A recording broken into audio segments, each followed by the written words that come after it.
Hi, is this Senator Kane's office? Yes. Okay, awesome. Thank you so much. I had a comment for Senator Kane ahead of the appropriations process, negotiating a shutdown, all that thing.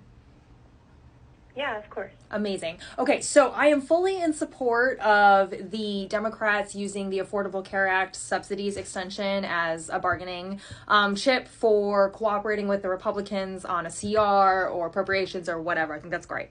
But I think the other thing that needs to be dealt with immediately is the fact that the Supreme Court continues to uphold the president illegally eroding Congress's power over the purse, over taxes. We're seeing this with the fact that they're upholding the pocket rescission that 2 levels of lower courts said was unlawful and has always been unlawful according to basically everybody. But the Supreme Court is upholding it for now.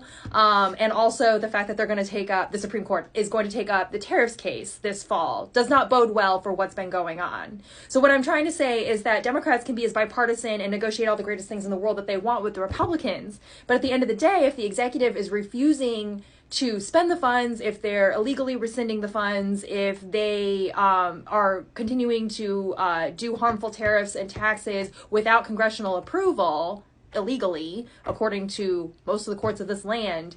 But if those things keep going up to the Supreme Court and keep getting upheld by the Supreme Court because, I don't know, they're just wild and crazy up there, it doesn't matter what Schumer and the Senate Democrats and Hakeem Jeffries and the Senate and the House Democrats do.